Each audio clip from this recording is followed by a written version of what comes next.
My name is Paisley Hernandez, and I'm 34 years old. I work as a marketing executive, a job I'm proud of. On the surface, my life looks perfect, but behind closed doors, things are more complicated, especially with my husband, Nathan. Lately, his behavior has filled me with doubt.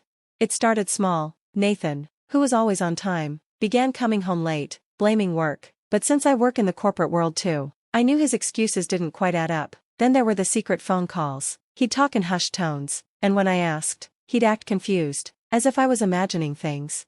One day, I overheard him on the phone. He mentioned Susan and said something about a plan and how I wouldn't know. Susan is Nathan's sister. She's always made me uncomfortable with her sharp words and colder attitude. Were they scheming against me? The thought made my heart race, but instead of panicking, I decided to stay calm and act like I didn't suspect a thing.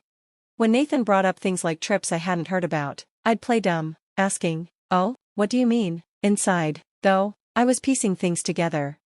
It wasn't always like this. When we first met at a work event, Nathan was charming, and we fell for each other quickly. We built a life together, but as my career took off, his stayed the same. Over time, he seemed resentful, and the man I loved turned into someone distant and bitter. Then there was Susan. From the moment I met her, I sensed she didn't like me. When Nathan and I got engaged, her congratulations felt fake, like she couldn't believe her brother picked me. One evening, she showed up unannounced and asked me for $6,000, claiming it was an emergency. She didn't ask, it felt more like she demanded it, as if I owed her because I married Nathan. I agreed, but only if she signed a legal document promising to pay it back. She didn't like the idea but agreed reluctantly. That moment gave me a clearer picture of her relationship with Nathan. She manipulated him, and he relied on her more than I realized. As the weeks passed, I focused on work, where I felt in control. Meanwhile, Nathan became moodier. One moment he was silent and withdrawn, and the next, he was angry for no reason. I could feel something building, but I wasn't afraid. In my job, I'm used to planning and strategy, and I decided to use those skills in my personal life too. If Nathan and Susan were playing a game, I'd make sure I was ready to win. Life, I realized, was like a game of chess. Every decision counted, and sometimes, you had to give up something small to gain something big. As I sat in my office, looking at the city lights twinkling outside, I understood that the situation I was in was getting to a breaking point. The trouble started on a Thursday evening, what should have been a peaceful night, but instead, it was full of chaos. Nathan had been acting distant for a while, like he was there but not really present. That night, I discovered the betrayal that turned my doubts into certainty. I logged into our joint bank account to pay some bills, a normal task that quickly turned into a shocking discovery. There it was, a withdrawal of $99,000. This was money I had saved before we got married, money I had set aside for a future I thought we were building together. The confrontation was painful and full of truth. Nathan, clearly caught off guard, tried to defend himself, but his excuses didn't hold up. It was obvious this wasn't a random mistake, it was a planned move, probably pushed by Susan. I couldn't sleep that night. The man I thought I knew was gone, replaced by someone who seemed like a stranger. His actions felt like a declaration of war, and I knew, in moments like this, nothing was off limits.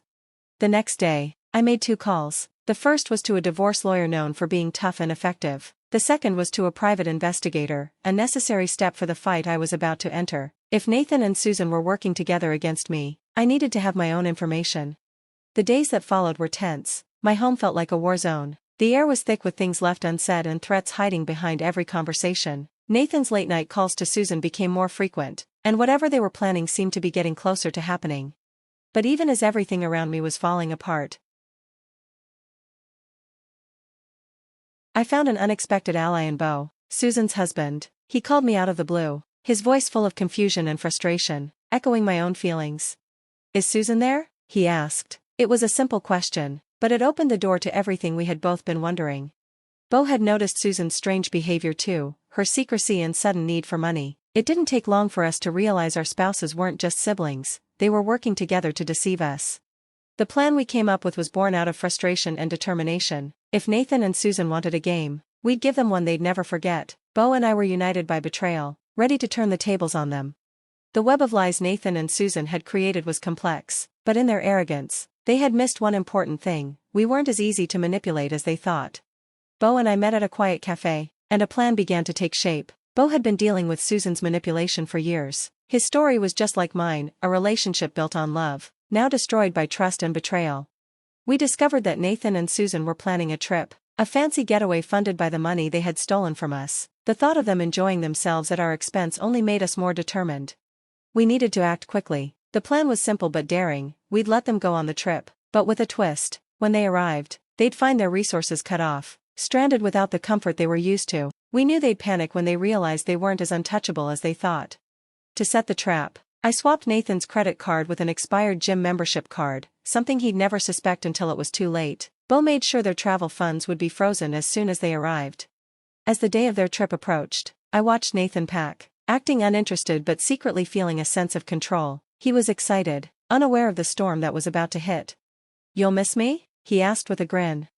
"Immensely," I replied, my voice dripping with sarcasm. He didn't notice a thing. When they left, I felt both free and nervous. Part of me wanted to confront Nathan, to say everything I'd been holding back, but I knew silence was more powerful than anything I could say. Bo and I stayed in touch, sharing updates. As expected, trouble started almost immediately. Nathan called me, frantic, his voice filled with anger. "The card's not working," he said, panic creeping in. "That's strange. Maybe you should call the bank," I replied, pretending to be concerned. As the days passed, their situation got worse. Stranded without money, Nathan and Susan's facade cracked. They were exposed, vulnerable, and for the first time, we had the upper hand. Watching them struggle was satisfying, but also bittersweet. No matter how broken my marriage had become, ending it would change my life forever. Bo kept me updated as things got worse for Nathan and Susan. They couldn't access their funds, and their cards were being declined. They were forced to rely on the kindness of others. A humbling experience for two people who'd always looked down on others. The day they were supposed to return, I felt a mix of relief and nervousness. This wasn't the end, just the start of something new. When Nathan finally walked through the door, the usual arrogance was gone. He looked defeated. He met my eyes, searching for a sign of the wife he thought he knew. But I wasn't that person anymore. "Paisley, he started. I cut him off, my voice steady. "Save it, Nathan, I know everything." The silence that followed was heavy, filled with unspoken truths and the end of everything we once had. In that moment, I realized this wasn't just a victory, it was my freedom from a life that no longer fit. The game was over, and I had come out not just unharmed but stronger. The aftermath of Nathan and Susan's disastrous trip was a time of reckoning, both legally and emotionally. Our house, once full of laughter and love, now felt cold, filled with the harsh truths of betrayal and deceit. Nathan's return kicked off a series of confrontations, each one more intense than the last. Our conversations, once about dreams and plans, now felt like battlegrounds where our words cut deep. But even amid all the anger and hurt, I felt a sense of freedom. My meetings with the divorce lawyer became routine. Each one was a step toward freeing myself from a toxic marriage. The lawyer, sharp and determined, guided me through the complex legal process. Meanwhile, Bo filed for divorce from Susan. What started as a partnership to get back at Nathan and Susan had turned into a real friendship. We found comfort in each other's company, sharing our pain and supporting each other as we healed.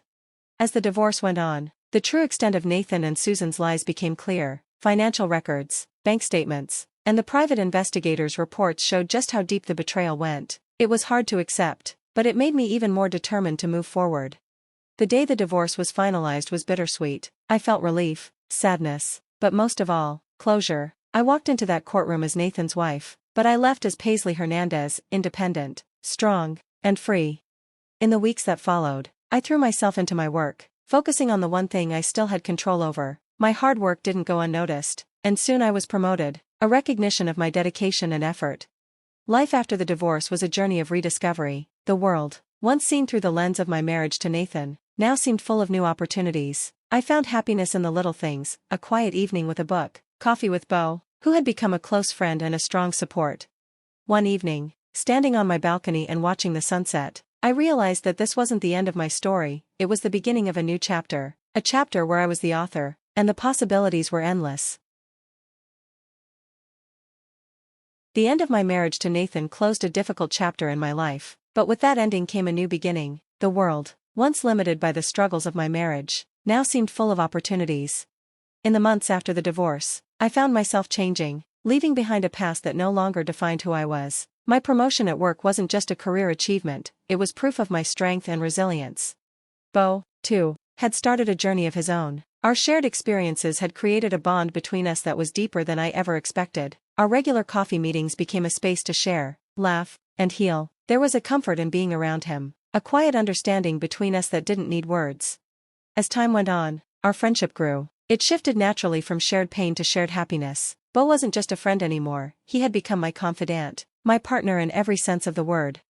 One evening, as we walked along the river, the city lights reflecting off the water, Bo stopped and looked at me. "Paisley," he said, his voice a little nervous but sincere, "these past months with you have been a journey I never expected, but I'm grateful for it every day. You've become so much more than a friend to me."